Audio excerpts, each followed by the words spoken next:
جو بچے فوت ہو جاتے ہیں وہ جنت میں کس حال میں ملیں گے؟ انشاءاللہ جنت میں ہی جائیں گے، اور آپ کوشش کریں کہ آپ جنت میں پہنچنے میں کامیاب ہو جائیں. بچے تو انشاءاللہ پہنچ ہی جائیں گے، ان سے تو شریعت کا کرم ویسے ہی اٹھا ہوا ہے. تو جیسے آپ چاہیں گے ویسے آپ کو مل جائیں گے انشاءاللہ. عبداللہ ابن عمر کا یا محمد کا نعرہ لگانا اور ان کا پاؤں صحیح ہو جانا، کیا اس سے غیر اللہ سے مدد مانگنا ثابت ہوتا ہے؟ اس میں نبی علیہ السلام سے انہوں نے مدد نہیں مانگی. اس میں تو الفاظ تھے کہ وہاں ساتھی نے کہا کہ آپ اس کو یاد کریں جو آپ کو سب سے بڑھ کر محبوب ہے. تو انہوں نے محبت سے نعرہ لگایا. آپ لگائیں محبت سے، جوش کے لیے لبیک یا رسول اللہ کہیں، لبیک یا حسین کہیں، لیکن المدد یا رسول اللہ انہوں نے نہیں کہا کہ یا رسول اللہ آپ میری مدد کریں. تو جوش کے لیے آپ نعرہ تکبیر یا اسی طریقے سے لبیک یا رسول اللہ کا نعرہ لگاتے ہیں، تو اس میں ہمیں کوئی گرفت والا معاملہ ہم نہیں کرتے ہیں. ہاں، مدد مانگنا اللہ کے سوا کسی اور ہستی سے دعا کے طور پر یہ منع ہے. باقی یہ روایت ویسے کمزور ہے، اس میں 2 راوی ہیں جو تدلیس کر رہے ہیں. یہ الادب المفرد امام بخاری کی کتاب میں، اور بعض نسخوں میں یا محمد ذکر ہے، بعض نسخوں میں صرف محمد ذکر ہے. اور اگر یا محمد ہو تو قرآن کی روح سے تو یہ ویسے ہی غلط ہے. میں نہیں مانتا کہ عبداللہ ابن عمر نے یا محمد کا نعرہ لگایا ہوگا، کیونکہ یا محمد تو کہنا گستاخی ہے. قرآن میں منع کیا گیا ہے یا رسول اللہ کہا جائے، یعنی نبی علیہ السلام کو آپ نے ویسے نہیں پکارنا جس طرح آپس میں ایک دوسرے کو پکارتے ہو.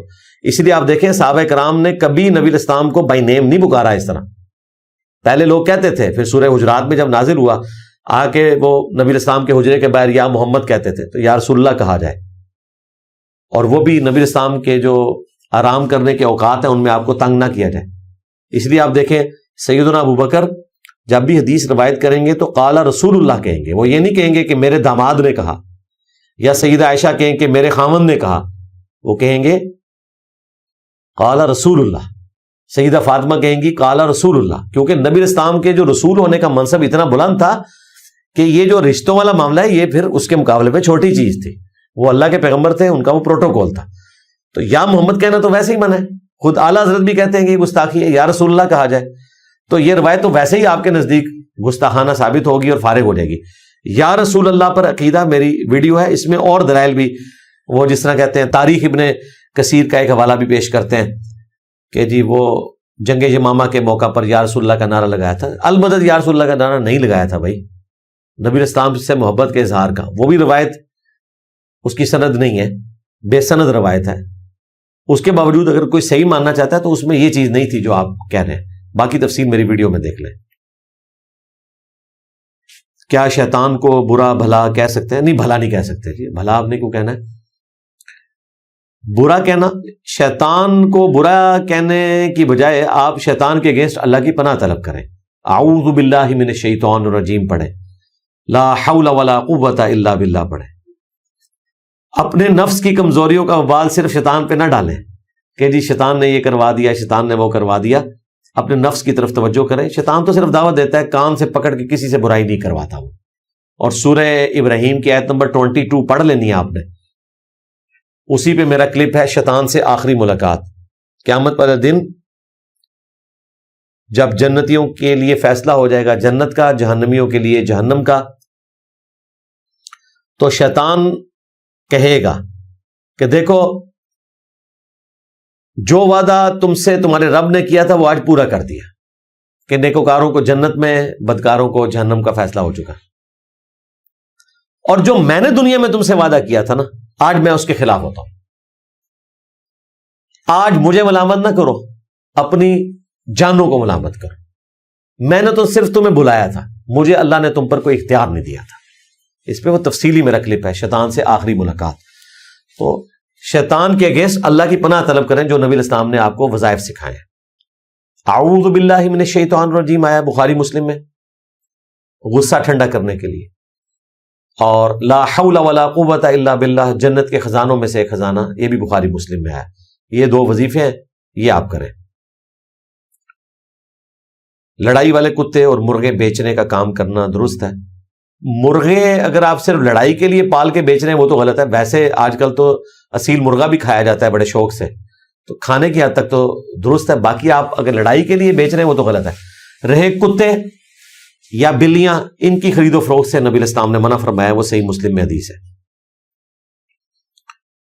پھر آپ یہ بھی پوچھ سکتے ہیں کہ جی کتے قرآن پاک میں آیا کہ شکار کے لیے رکھے جا سکتے ہیں، اسی طریقے سے بخاری مسلم میں آیا کہ ریوڑ کی حفاظت کے لیے رکھے جا سکتے ہیں، تو وہ بالکل درست ہے، لیکن ان کتوں کا پھر آپ کاروبار نہیں کریں گے، بلکہ کتے پھر آپ لوگوں کو اس کام کے لیے گفٹ کرتے ہیں اگر کسی کے پاس موجود ہے، لیکن اسی کام کے لیے، گھر میں رکھنے کے لیے نہیں، وہ منع ہے۔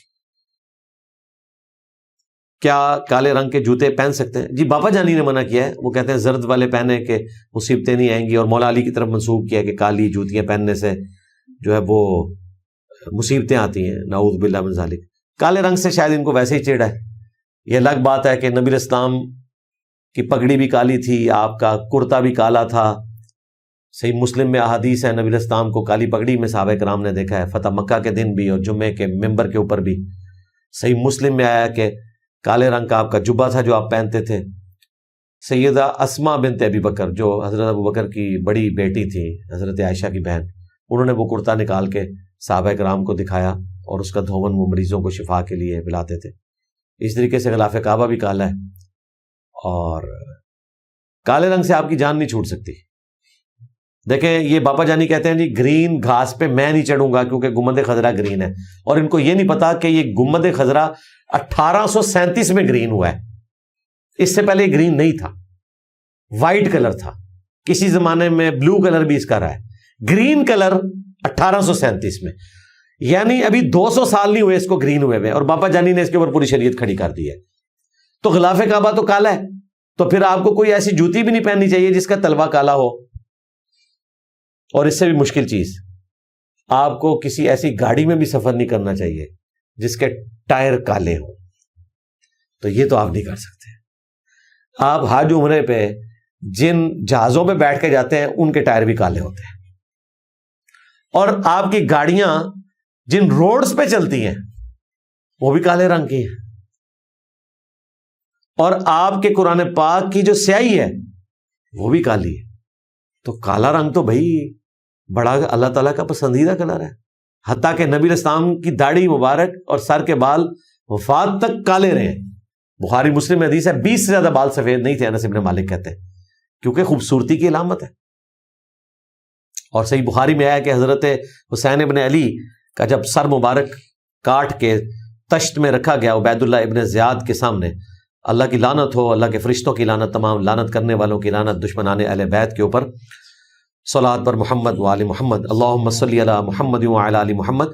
تو ان کی داڑھی اور سر کے بالوں میں وسما کی بوٹی سے کالے رنگ کا خضاب ہوا ہوا تھا، وسما کی بوٹی سے، تو کالا رنگ تو بڑا پسندیدہ ہے۔ کیا میزان عمل اور حوض کوثر اسی زمین پر ہوگا؟ دیکھیں میدان معاشر تو اسی زمین پہ لگے گا، لیکن قرآن پاک میں ہے کہ یہ زمین کسی اور زمین سے بدل دی جائے گی، لہذا یہ آخرت میں ہی پتہ چلے گا، اور ظاہر ہے کہ پھر وہ زمین ہی میدان معاشر بھی بنے گا، اور ہر چیز چٹیل کر دی جائے گی، پہاڑ جو ہیں وہ اڑا دیے جائیں گے، اور یہ سارا میدان بن جائے گا۔ اللہم حاسبنا حسابا یسیرا، اللہ تعالیٰ ہمارا حساب آسان فرمائے۔